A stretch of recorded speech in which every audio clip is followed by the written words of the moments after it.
샬롬 샬롬 샬롬 샬롬. 하나님 사랑합니다. 여러분 주 안에서 사랑합니다. 하나님 사랑합니다 할 때 쫙 한번 피는 거예요. 그죠?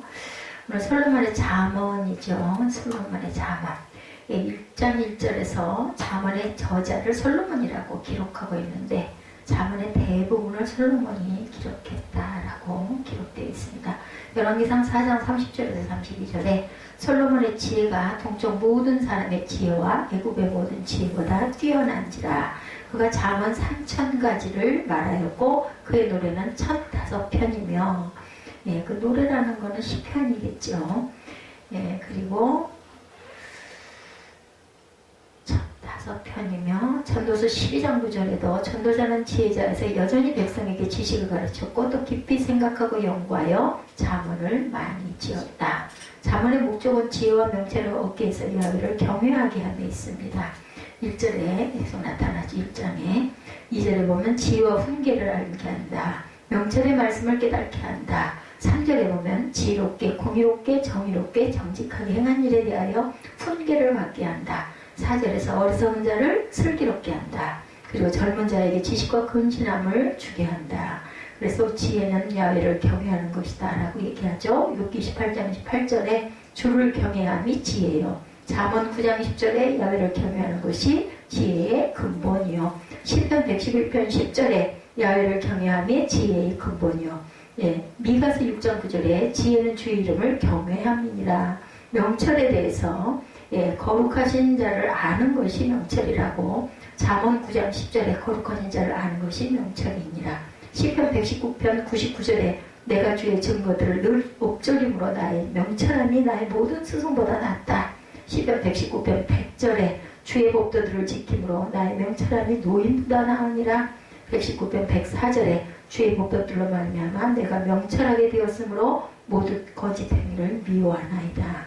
욥기 28장 28절에 악을 떠나니 명철이다. 이렇게 말하고 있습니다. 악인의 꾀임에 대해서 1장 추석 잠깐 보지요. 세상의 악행과 악인은 특히 젊은 사람들에게 강한 영향력을 행사하죠. 예, 악행과 악인들은 젊은 사람들에게. 악인들은 미련하여서 지혜와 훈계를 멸시하고 선과 악에 대한 윤리적 기준 그리고 하나님의 명령을 무시합니다. 이들은 젊은이들을 깨워서 폭력이나 살인을 통한 재물의 탈취함에 동참시키려고 하죠. 그들은 젊은이들에게 물질의 위력과 그것을 얻기 위한 폭력의 정당성을 주장하면서 그들의 악한 일에 동참할 것을 종용합니다. 젊은이들은 대개 경험이 없고 어리석기 때문에 이런 유혹에 쉽게 넘어가기도 됐죠. 악인들과의 동행에 대해서 고린도전서 15장 33절에 속지 말라. 악한 동무들은 선한 행실을 더럽힌다. 젊고 어리석다. 잠언 7장 21절에 여러 가지 고운 말로 유혹하며 입술로 허리는 말로 꿰물어 젊은이가 곧 그를 따랐으니 소가 도수장으로 가는 것 같고 미련한 자가 벌을 받으려고 쇠사슬에 매이려 가는 것과 같도다. 악인의 종말에 대해서 7절에서 19절까지 증거하고 있습니다. 솔로몬 곧 이어서 악인들의 결국에 어떠함을 들어서 설명하면서 그들과 함께서는 안 된다 이렇게 이야기를 하죠. 야훼를 경외하는 것 잠언의 주제로 사람의 본분이라고 얘기합니다. 전도서 12장 13절이죠. 출애굽의 목적이에요. 전도서 12장 13절에 하나님을 경외하고 그의 명령을 지킬지어다 이것이 모든 사람의 본분이다. 신명기 6장 20절에서 24절에 야훼께서 권능의 손으로 우리를 애굽에서 인도하여 내셨나니 이는 우리가 우리 하나님 야훼를 경외하여 항상 복을 누리게 하기 위함이라. 하나님을 경외하면 이렇게 복을 주신다라는 거죠. 나의 책망을 듣고 돌이키라고. 오늘 본문 23절에도 이는 악인의 회개를 촉구하는 말이죠. 하나님은 악인이 그 악한 길에서 돌이켜 떠나 살기를 원하십니다. 에스겔 33장 11절에 나는 악인이 죽는 것을 기뻐하지 아니하고 악인이 그에 대해서 돌이켜 떠나 사는 것을 기뻐한다. 그래서 오래 참으시는 하나님이죠. 하나님께서 잘못한 것을 즉시 심판하신다면 이 세상에 살아남을 자는 하나도 없습니다. 에스겔 18장 27절에서 30절에도 만일 악인이 그 행한 악을 떠나 정의와 공의를 행하면 그 영혼을 보존하리라. 너희는 돌이켜 회개하고 모든 죄에서 떠나라. 이렇게 말씀하고 있어요. 너희가 재앙을 만날 때 내가 웃을 것이며 내가 비웃으리로다. 오늘 본문 26절입니다. 이는 하나님의 교훈을 멸시하고 책망을 듣고도 돌이키지 않기 때문이라고 25절에 증거합니다. 에스겔 5장 13절에도 이와 같이 내 노가 다한즉 그들을 향한 분이 풀려서 내 마음이 가라앉으리라. 이사야 1장 24절에 내가 장차 내 대적에게 보응하여 내 마음을 편하겠다라고 얘기합니다.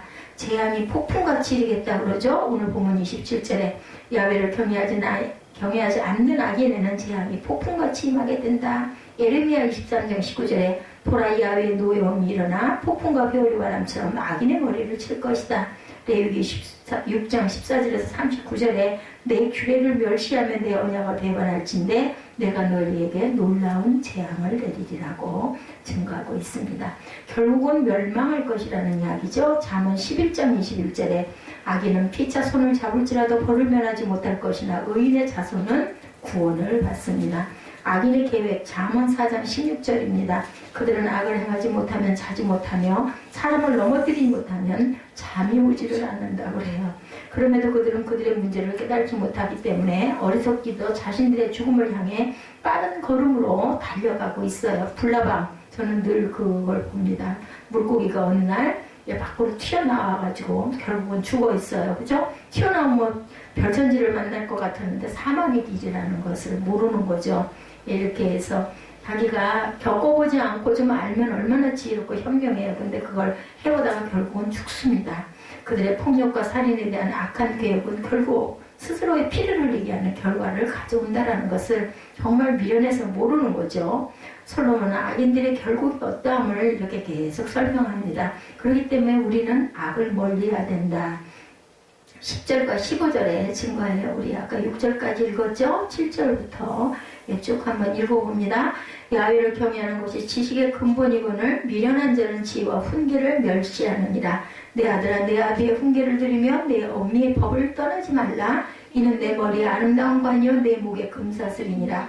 내 아들아 악한 자가 너를 꿰을지라도 따르지 말라. 그들이 내게 말하기를 우리와 함께 가자. 우리가 가만히 엎드렸다가 사람의 피를 흘리자. 죄 없는 자를 까닭 없이 숨어 기다리다가 스물같이 그들을 산채로 삼키며 무덤에 내려가는 자들같이 통으로 삼키자. 우리가 온갖 부활을 얻으며 빼앗는 것으로 우리 집을 채우리니 너는 우리와 함께 제비를 뽑고 우리와 함께 전대 하나만 두자 할지라도 내 아들아 그들과 함께 길을 다니지 말라. 내 발을 금하여 그 길을 밟지 말라. 대적 그 발은 악으로 달려가며 피를 흘리는데 빠름이니라. 새가 보는 데서 그물을 치면 나는 일이겠거늘 그들이 가만히 엎드리면 자기의 피를 흘릴 뿐이요 숨어 기다리면 자기의 생명을 해할 뿐이니 이익을 탐하는 모든 자에게는 다 이러하여 자기의 생명을 잃게 한다. 이렇게 말씀하고 있습니다. 쫓지 말라. 함께 길을 다니지 말라. 그 길을 밟지 말라. 이것은 악에 대한 성경의 일반적인 가르침과도 상통하는 말이죠. 악인의 뻔한 종말을 아는 사람이라면 그들과 어울리지 않아요. 당연히 솔로몬은 악인을 멀리하라는 가르침을 여러 표현을 사용해서 강조하죠. 쫓아가지 말라, 함께 가지 말라, 그 길을 밟지도 말라라고 얘기합니다. 그래서 악의 그림자도 우리가 밟아서는 안 됩니다. 다윗이나 바울은 정확하게 이것과 일치하는 가르침을 했던 것을 우리가 볼 수가 있어요. 먹을 가까이 하면 검은 물이 튀어요. 그죠? 악인을 가까이 하면 악에 물들 수밖에 나도 모르게 물이 듭니다. 우리들 친구 사귀다 보면 그 친구 말투까지 배우게 되죠. 나도 모르게 닮으려고 해서 닮는 게 아니라 사용하는 말이나 이런 걸 함께 하게 됩니다. 이렇게 나도 모르게 닮아요. 악인을 멀리하라고 시편 1편 1절이죠. 복 있는 사람은 악인들의 꾀를 따르지 아니하고 죄인들의 길에 서지 아니하며 오만한 자들의 자리에 앉지 아니하고 악은 모양이라도 버리라고 데살로니가전서 5장 22절이죠. 악은 어떤 모양이라도 버리라. 지혜의 외침이 본문에서는 지혜가 의인화되어 나타나는데 본서에서는 이런 방식의 묘사가 많이 사용되고 있습니다. 특히 지혜는 여성형으로 사용되면서 악인 특히 모와 대조되어 음녀라고 표현하고 있죠. 여자. 악인들의 꾀임은 주로 은밀하게 되어지는데 반해서 지혜의 초대는 길거리와 광장 중에서 공개적으로 되어집니다. 그래서 은밀한 건 사실은 별로 좋은 게 아니에요. 남이 들으면 안 되는 은밀한 이야기. 속삭하죠. 뭐가 사탄이에요. 그죠? 이것은 하나님이 주시는 지혜가 몇몇의 특권 계층만을 위한 것이 아니라 그것을 권하는 모든 사람에게 개방되어 있음을 분명하게 보입니다. 하나님은 성경으로 열어놨잖아요. 근데 그거를 안 읽고 그 받아들이려고 하지 않고 깨닫지를 못하는 것은 우리의 그 선택의 자유이고 몫입니다. 하나님은 지혜가 모자라도 지혜를 구하는 자에게 호의를 갖고 계십니다. 그들에게 후하게 지혜를 주시죠. 어떻게? 악인을 멸하게 하는 것이 아니라 회개하고 돌이키기를 기다리시는 오래 참으시는 사랑의 하나님이십니다. 여성으로 표현된 지혜가 잠언 7장 4절에 지혜에게 너는 내 누이라며 명철에게 너는 내 친족이라 하라 이렇게 표현되어 있습니다.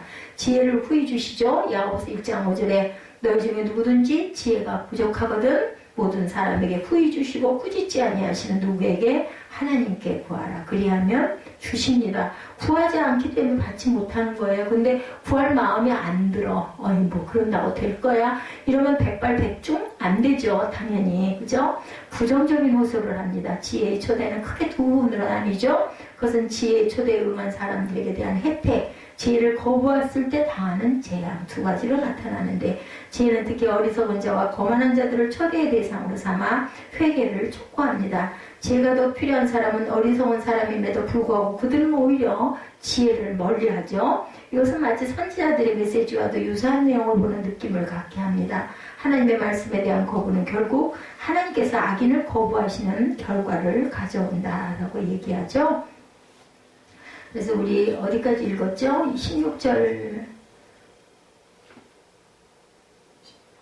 너는 우리 안개 19절 거기부터 읽으면 되나요?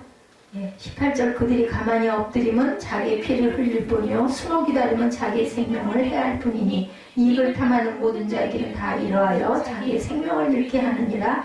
지혜가 길거리에서 부르며 광장에서 소리를 높이며 열어놓고 불러요. 그죠? 시끄러운 길목에서 소리를 지르며 성문 어귀와 성중에서 그 소리를 말하여 이르되 너희 어리석은 자들은 어리석은 걸 좋아하며 거만한 자들은 거만을 기뻐하며 미련한 자들은 지식을 미워하니 어느 때까지 하겠느냐. 나의 책망을 듣고 돌이켜라. 보라 내가 나의 영을 너희에게 부어주며 내 말을 너희에게 보이리라. 내가 불렀으나 너희가 듣기 싫어하였고 내가 손을 폈으나 돌아보는 자가 없었고 도리어 나의 모든 교훈을 멸시하며 나의 책망을 받지 아니하였은즉 너희가 재앙을 만날 때 내가 웃을 것이며 너희에게 부드러움이 임할 때 내가 비웃으리라.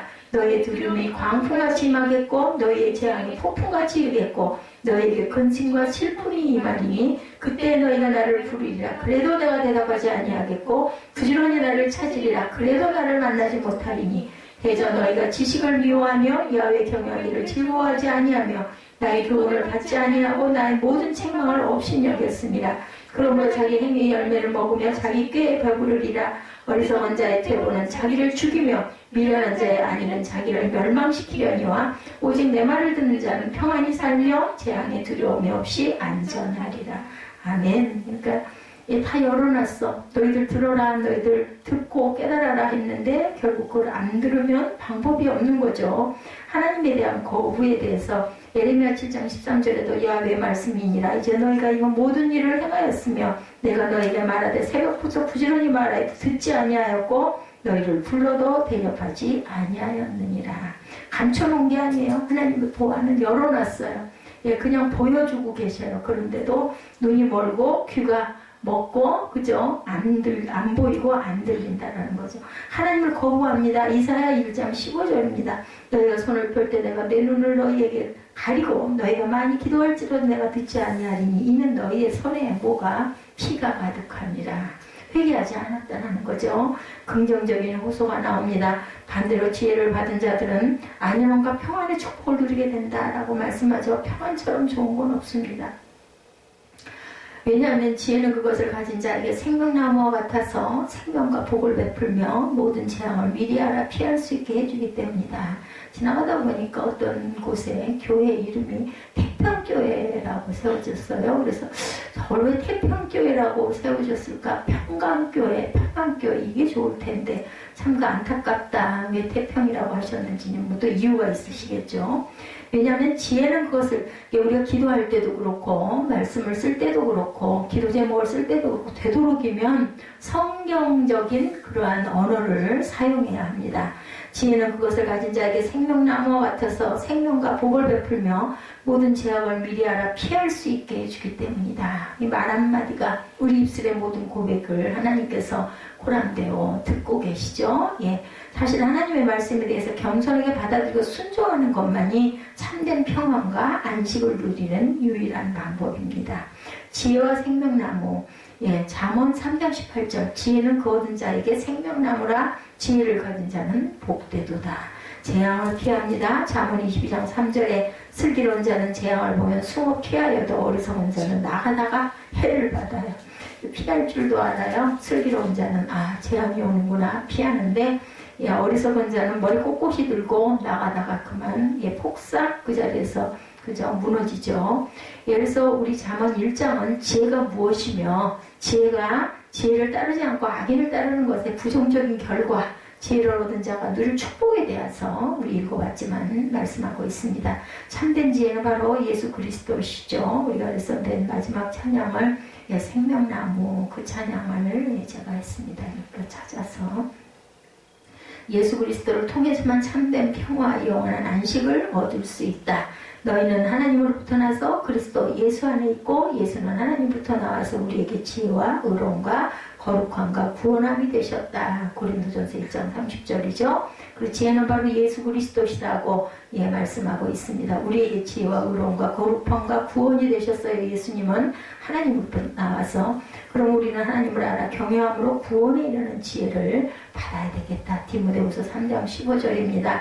놀랍고 풍성한 하나님의 구원을 받아 누리는 저와 여러분들이 되셔야 되겠죠. 디모데후서 3장 15절에 어려서부터 성경을 알았나니 성경은 능히 너로 하여금 그리스도 예수 안에 있는 믿음으로 말미암아 구원에 이르는 지혜가 있게 하느니라. 이렇게 증거합니다. 히브리서 전통에 따라서 지혜문서 또는 성문서라고 불리는 욥기, 잠언, 전도서, 아가서는 신본주의의 인도주의에 어떤 영향을 주고 있는가? 신본주의의 인도주의가 세속적인 인도주의보다 얼마나 우월할 것인가를 보여주죠. 진정한 기독교의 인도주의가 균형 잡힌 인도자의 뿌리가 된다는 것은 지혜 문서가 우리에게 보여줍니다. 예언서가 하나님 사람의 수직적인 관심의 강조점이 있다면 지혜 문서는 수평적인 관심을 갖고 있습니다. 이 세상의 삶에 관심을 가지고 있죠. 구약의 지혜 문서는 인생에 어떻게 와서 어떻게 살다 가는가, 이러한 근본적인 문제, 사람과 하나님, 하나님과 사람, 사람과 자연의 관계성 속에 내재하는 하나님의 창조 질서를 이해하고 파악해서 어떻게 올바른 삶을 살 수 있는가 하는 비교를 논한 히브리 인생 철학 내지는 히브리 인간 교육적인 관심이 그 중심을 이루고 있습니다. 성경의 지혜 문서가 이 세상에 깊은 관심을 가진다 할 때 세속의 처세학과 다른 점이 있는데, 세상의 지혜는 어떻게 하면 성공적인 삶을 살까 하는 문제에 모든 관심이 귀결이 되죠. 성공적인 삶의 비결은 이것이 애굽이나 메소포타미아 지혜 문서의 알파와 오메가입니다. 그러나 성경의 지혜 문서는 어떻게 하면 올바른 삶을 살 수 있을까에 궁극적인 관심을 갖고 있죠.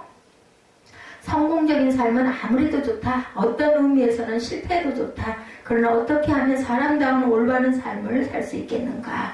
올바른 삶의 비결, 이게 바로 지혜 문서의 관심사예요. 성공을 안 해도 실패해도 상관없어.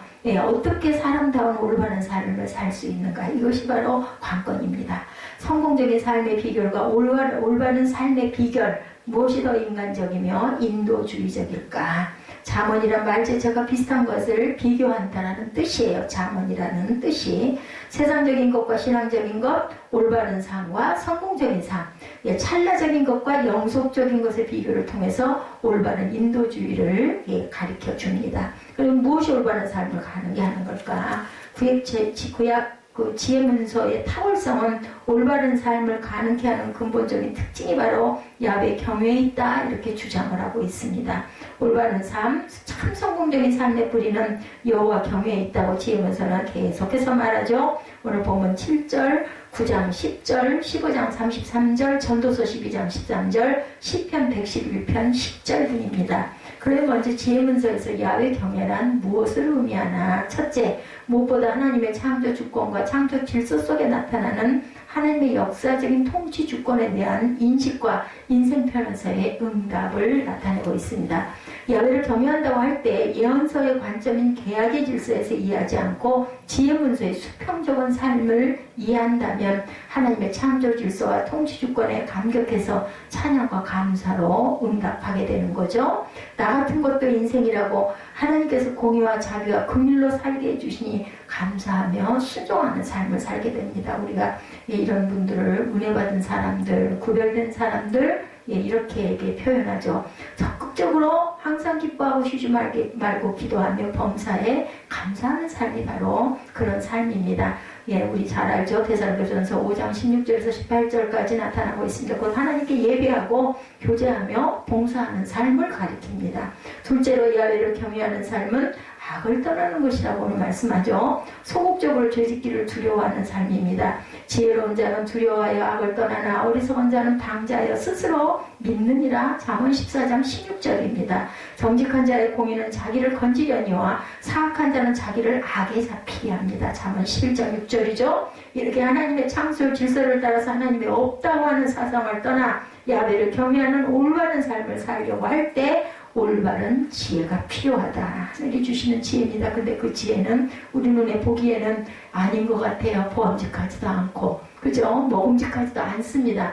아주 미련한 짓같이 보이는 것이 바로 하나님이 주시는, 우리에게 주시는 지혜라는 그 보물을 우리가 보여주고 널려 있는데도 깨달지를 못하고 못 보는 게 문제인 거죠. 아름답고 번쩍번쩍한 거 너무너무 좋아 보이는데 이 지혜라는 나무는 별로 아름답게 보이지도 않고 그럴듯하게 보이지도 않고 세상 사는데 걸림돌만 되다 보니까 그 미련한 짓같이 보이죠. 그래서 그런 얘기를 하죠. 세상 사람의 그 미련함이, 그 지혜로움이 하나님의 미련함만 못하다라는 말씀이 바로 그 말씀이죠.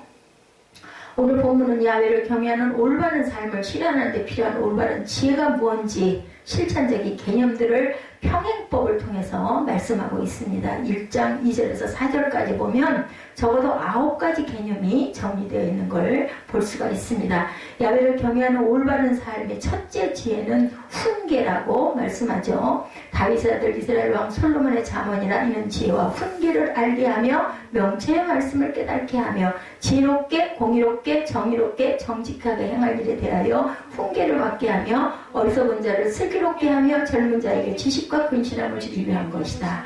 엄청나요, 그죠? 한 10가지쯤 되지 않아요? 보면은 지혜의 훈계를 알게 하며 명철의 말씀을 깨닫게 하며 지혜롭게 공의롭게 정의롭게 정직하게 행함에 대하여 훈계를 받게 하며 어리석은 자를 슬기롭게 하며 젊은 자에게 지식과 근신함을 주기 위한 것이다.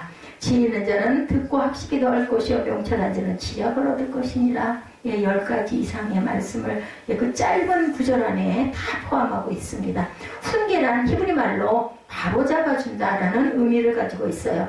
지혜는 곧 훈계인데 지혜란 곧 생애 목표를 바로잡아주는 것이다. 우리의 인생과 내지 삶의 내용을 하나님의 창조 질서에 맞도록 재조정하는 것이 곧 지혜입니다. 하나님의 창조 질서가 엄연히 있는데 거기에 자기 인생 목표를 맞추지 않고 다른 데 맞추면 실패할 수밖에 없어요. 그죠? 답을 놔두고 딴 데를 빙빙 돌아. 저는 늘 느끼는 게 광야 40년에 이스라엘 백성들의 출애굽해가지고 도는 그 기간, 그 짧은 거리인데 40년이 걸렸다고 그러잖아요. 뭐 일주일이면 갈 수 있는, 지금은 하루 반나절이면 갈 수 있는 거리를 40년이 왜 걸렸을까? 이렇게 우리 인생이다. 빙빙 돌아 답을 찾기 위해서. 그러므로 올바른 삶의 지혜의 가장 중요한 요소는 훈계, 바로잡는 것이라는 거죠. 빨랑 깨달아 알고 빨랑 듣고 성복하고 바로 잡을 때 그 사람은 지혜 있는 자, 그리고 인생 안에서 하나님의 지혜를 깨달아 아는 정말로 참으로 성공적인 삶입니다. 세상에서 말하는 성공적인 삶이 아니라 하늘나라에서 바라볼 때 성공한 인생, 세상에 태어날 가치가 있는 인생이 되죠. 그럼 어떻게 바로잡느냐? 하나님의 창조 질서에 맞도록 우리 인생관의 방향을 재조정하는 거죠. 대저 명령은 들뿌리요 예, 법은 빛이요 훈계의 책망은 곧 생명의 길이라고 잠언 6장 23절에 증거합니다. 그래서 뭐라고 그래요? 신명기 6장 4절에서 6절 보면 이스라엘아 들으라 우리 하나님 야훼는 오직 유일한 여호와시니 너는 마음을 다하고 뜻을 다하고 힘을 다하여 내 하나님 야훼를 사랑하라. 이게 바로 지혜의 근본이에요. 내 아들아 내 아비의 훈계를 들으며 내 어미의 법을 떠나지 말아라. 오늘 8절이죠. 예, 오늘날 내가 명하는 이 말씀을 너는 마음에 새기고 좌로나 우로나 치우치지 말고 내 발을 악에서 떠나게 하라. 잠언 4장 27절입니다. 청년이 무엇으로 그의 행실을 깨끗하게 하리까? 주의 말씀만 지킬 뿐입니다. 시편 119편 9절입니다. 야훼를 경외하는 올바른 삶의 둘째 지혜는 뭐라고요? 명철이라고 말씀합니다. 지혜 그리고 명철. 명철이란 뭐예요? 분별한다라는 뜻을 갖고 있습니다. 하나님의 창조 질서에 재조명된 안목으로 인생사를 볼 때 비로소 어떤 것이 선이며 어떤 것이 하나님께 맞지 아니한 것인지 통찰력, 분별력이 생기는데 그것이 곧 지혜다 라고 말씀하죠. 하나님의 창조 질서 속에 선과 악을 분별하고 옳고 그름 시비를 가리는 통찰력이 생긴다. 그것이 바로 분별이라고 얘기하죠. 지혜는 훈계. 첫째 지혜는 훈계, 둘째 지혜는 명철. 그래서 그것이 곧 지혜다. 통찰력이 생기는 것. 하나님의 창조 질서 속에 선과 악을 분별하고 옳고 그름 시시비비를 가리는 것, 온전하게 가리는 것이 바로 통찰력이지, 통찰력이고 지혜다. 어떤 사람은 악인의 길을 이것이 바로 선이야 하고 있지 않습니까? 이게 바로 이 분별력을 잃어버렸기 때문인 거예요. 눈에 보이는 것이 다가 아닌데 하나님의 공의를 깨닫지 못하는 것. 스스로 지혜롭게 여기지 말지어다. 여호와를 경외하며 악을 떠날지어다. 잠언 3장 7절이죠. 또 사람에게 말씀하셨도다. 보라 주를 경외함이 지혜요 악을 떠나니 명철이라고 말합니다. 욥기 28장 18절입니다. 야훼를 경외하는 올바른 삶의 셋째 지혜는 현명함입니다. 이 줄거리들 잘 정리하시기 바랍니다. 첫 번째 지혜는 훈계, 두 번째 지혜는 명철, 세 번째 지혜는 우리 본문에 있지만 세 번째 지혜는 현명함이죠. 지혜로움의 히브리 원어의 뜻은 현명함, 연민함이라고 말합니다. 지혜로움은 먼저 옳고 그른 것을 판단한 다음에 경우에 알맞게 실천하는 능력입니다. 이 지혜가 있어야 된다. 현명하고 그 사람 참 현명해 이런 얘기 많이 하죠. 잠언 25장 11절에 경우에 합당한 말은 아로새긴 은쟁반에 금사과라고 그래요. 우리 예전에는 쟁반들 이런 걸 막 은으로 많이 만들었죠. 어떻게 관리했는지 모르겠어요. 은이 검해지는데 그때는 공기가 좋아서 안 검해졌을까요? 잠언 31편 1절 10절에는 누가 현숙한 여인을 찾아 얻겠느냐? 그의 값은 진주보다 더하다. 현숙한 여인은 진주보다 더하다고 합니다. 현숙하다는 원어의 의미는 귀하다는 뜻을 갖고 있습니다. 때와 장소에 알맞게 실천하는 능력, 살림을 살아가는 능력, 처세 불경의 유능함이 곧 현명함을 얘기하고 있는 거죠. 야훼를 경외하는 올바른 삶의 넷째 지혜는 의로움입니다. 지혜문서에서 의로움이란 이웃에 대한 사랑을 일컫는 말이죠. 이웃을 사랑하는 자는 지혜로운 자예요. 요셉도 고넬료도 의로운 자라고 그랬죠. 그들은 이웃에게 선을 행하는 사람이었기 때문입니다. 이웃을 사랑하여 구제하고 불쌍히 여기는 사람은 하나님께 꾸이는 것이므로 지혜 있는 행동이다 말합니다. 잠언 19장 17절에 가난한 자를 불쌍히 여기는 것은 여호와께 꾸어드리는 것이니 그의 선행을 그에게 갚아주시리라. 모든 말씀이 전부 다 그죠? 가난한 자를 불쌍히 여기라는 그게 바로 하나님께 꾸어드리는 거래요. 우리가 드리는 거예요. 여기 있습니다. 이거 가지셨다가 나중에 더 어려울 때 저 도와주세요. 이거 저 꾸어주는 거죠. 야훼를 경외하는 올바른 삶의 다섯째 지혜는 공평이라고 표현하고 있죠. 공평은 뭐예요? 기울지 않는다. 균형을 맞춘다라는 뜻입니다. 공평은 하나님의 통치 주권 아래서만 이루어질 수가 있죠. 공평은 창조 질서 속에 내재되어 있는 것이기 때문에 어떤 인간도 창조주 하나님 앞에 굴복하게 됩니다. 모든 사람은 하나님 앞에서 어때요? 공평해요. 십계명은 공평, 무사함, 도덕 법칙이기도 합니다. 히브리서 1장 8절이죠. 아들에 관하여는 하나님이여 주의 보좌를 명령하며 주의 나라의 규는 공평한 규이라 이렇게 증거하고 있습니다. 잠언 21편 3절에도 의와 공평을 행하는 것은 제사 드리는 것보다 여호와께서 기쁘게 여기신다 라고 말씀합니다. 예, 그러니까 의와 공평을 행하는 것이 제사보다 예배드리는 것보다 오히려 하나님께서 기쁘게 여기신다. 하나님은 불의함도 없으시고 편백됨도 없으시니 지혜자는 편백됨과 정실에 따라 움직이지 말고 공평 무수한 공도로 행하고 가야 될 것이다. 야훼를 경외하는 올바른 삶의 여섯째 지혜 정직입니다. 정직함이란 곧 인격의 성실성입니다. 정의나 공평한 삶이란 인격의 성실성으로 이루어진다. 정당하지 않으면 지혜가 제 기능을 발휘할 수가 없죠. 잠언 14장 2절에 정직하게 행하는 자는 야훼를 경외하여도 패역하게 행하는 자는 야훼를 경멸하느니라 이렇게 나타나 있습니다. 시편 15편에 야훼 성산에 거할 자는 한마디로 정직히 행하고 거짓을 말하지 아니하는 자다 이렇게 증거합니다. 하나님은 은혜로운 계약을 지키시는 신실하신 하나님이시죠. 정직은 최상의 정책입니다. 그러므로 약속을 지키지 않는 자는 믿음이 없는 자죠. 참 지혜는 정직에 있고 정직에 없는 간사한 지혜는 결국 망할 수밖에 없죠. 그래서 정직하지 않은 사람은 언젠가 탄로가 나요. 그죠? 자기 꾀에 자기가 넘어가. 계속 거짓말을 하다가 어디까지 갈 거냐는 거죠. 그래서 우리 시체, 우리 말로 뽀록 난다고 얘기하죠. 언제까지 갈 수가 없어요. 이게 구멍이 뚫릴 수밖에 없습니다. 가장 중요한 재산인 신용을 잃어버려서 사회에서 매장되고 마는 것과 같다. 야훼를 경외하는 올바른 삶의 일곱째 지혜는 슬기로움입니다. 슬기로움이란 상황 판단이 빠르고 상황에 대처하는 임기 능력의 뼈가 있음을 말하죠. 죄악의 그 유혹을 재빠르게 벗어나는 것도 슬기로움입니다. 요셉은 보디발 아내의 유혹을 받았을 때 내가 어찌 야훼께 득죄하리까 하며 그 자리를 벗어나죠. 옷을 막 벗겨져서 팽개치고도 뛰어나가죠.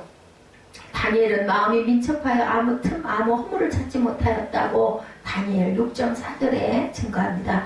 악을 멀리 떠나고 일과 상황 판단에 민첩한 사람이 바로 지혜로운 사람, 슬기로운 사람이다. 야훼를 경외하는 올바른 삶의 여덟째 지혜, 지식 읽고 증거하죠. 이 지식은 학문의 이론적인 지식이 아니라 오랜 경험과 체험을 통해서 깨닫고 터득된 삶의 예지입니다.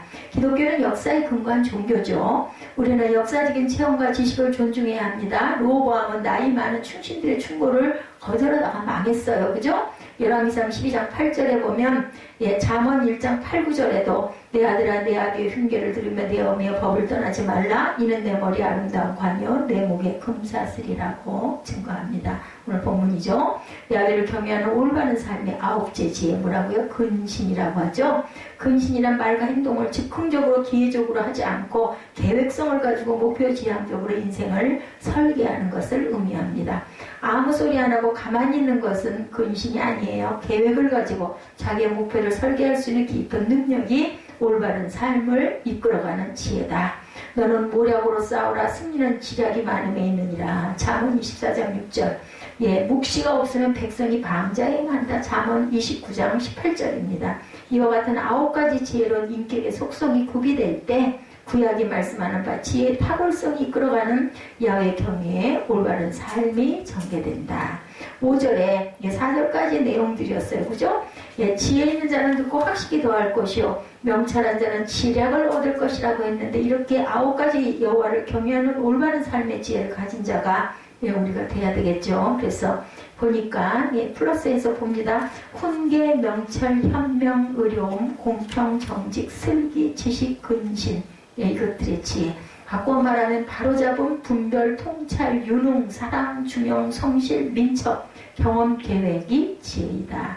지혜 있는 자고 명철한 자가 일단 지혜의 9가지 속성을 가지고 야훼를 경외하는 인격을 닦으면 학식, 진리 탐구에 유용함을 가질 수가 있다. 명철한 자가 열심히 진리를 탐구해서 학식이 더해지면 지략, 지도력을 얻게 되고 이웃과 더불어 인류사회에 봉사할 수 있는 능력을 발휘하게 된다. 우리가 9가지 속성이 구비된 지혜로 진리를 탐구하며 지도력을 갖춰갈 때 너와 나 사이에 창조적이고 성공적인 상황이 조성되므로 신본주의에 뿌리박은 진정한 인도주의가 인류사회에 꼽히게 될 것이죠. 여호와 경외의 수직축이 세워지고 난 다음에는 진정한 인도주의, 휴머니티의 수평축이 세워집니다. 결국은 십자가가 되죠. 창조주 하나님의 지혜가 인격화되어서 예수 그리스도 안에 나타난 지점이 곧 예수 그리스도의 십자가입니다. 이 십자가의 수직축과 수평축의 교차점에 기독교인의 삶이 있다라는 거죠. 사도 바울이 말씀합니다. 유대인은 표적을 구하고 고린도전서 1장 22절에서 25절입니다. 유대인은 표적을 구하고 헬라인은 지혜를 찾으나 우리는 십자가에 못 박힌 그리스도를 전하니 유대인에게는 거리끼는 것이요 이방인에게는 미련한 것이로되 오직 부르심을 받은 자들에게는 유대인이나 헬라인이나 그리스도는 하나님의 능력이요 하나님의 지혜니라. 하나님의 어리석음이 사람보다 지혜롭고 하나님의 약하심이 사람보다 강하니라. 예, 이렇게 증거되어 있습니다.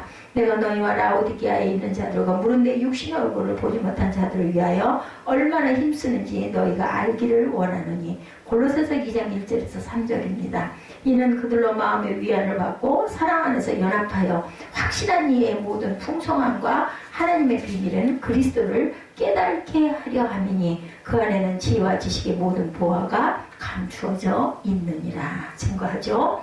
야훼를 경외하는 올바른 삶의 지혜를 가지고 진리를 탐구하며 지도력을 개발해야 되겠죠. 그래서 신본주의에 뿌리박은 성경적인 휴머니티를 꽃피워서 하나님께 영광을 돌리고 인류에게는 평화의 복음을 증거해야 합니다. 저와 여러분이 그렇게 살면 하나님께로부터 큰 복을 받게 되죠. 잠언 22장 4절에 약속합니다. 겸손과 야훼를 경외함의 보상은 재물과 영광과 생명이에요. 우리는 이미 미리 받았어요. 뭐에서 받았을까요? 가불에서 받았죠. 의롭다 칭함을 받아서 구원, 영생의 생명을 우리가 선물로 받았죠. 하나님께서는 당신의 말씀을 경청하고 순종하는 자에게 야훼를 경외하는 올바른 삶의 지혜를 가지고 실천 궁행하는 자에게 물질을 주시고 영향력을 주시고 풍성한 삶을 주십니다. 이 복은 세상에서만 끝나지 않고 하늘나라에까지 계속해서 연결이 되죠. 하늘까지. 이 세상에서 복된 삶을 경험한 사람은 그가 이 땅에서 익힌 삶의 습관대로 예수 그리스도께서 나타나실 때에 칭찬과 영광과 존귀를 받게 될 것이라고 베드로전서 1장 7절에 증거하죠. 칭찬은 인식의 차이가 다른 것이고 영광은 영역의 차원이 다른 것이며 존귀는 사랑의 강도가 다른 것입니다. 이 땅에서도 그렇지만 내세에서도 인식의 차이가 다르고 영역의 차원이 다르고 사랑의 강도가 다른 삶은 오직 겸손과 야훼의 경외함에 길든 삶에서 기인한다. 이런 공도로 우리가 2019년을 걸어왔고 이제 2020년도 천국문에 이를 때까지 힘차고 당당하게 걸어가시기를 바랍니다. 우리 다시 한번 정리합니다. 첫째 지혜는 훈계죠. 무엇보다 하나님의 창조 주권과 창조의 질서 속에 나타나는 하나님의 역사적인 통치 주권에 대한 인식과 인생편에서의 응답. 둘째 지혜는 명철. 삶의 셋째 지혜는 현명함. 넷째 지혜는 의로움. 다섯째는 지혜는 공평.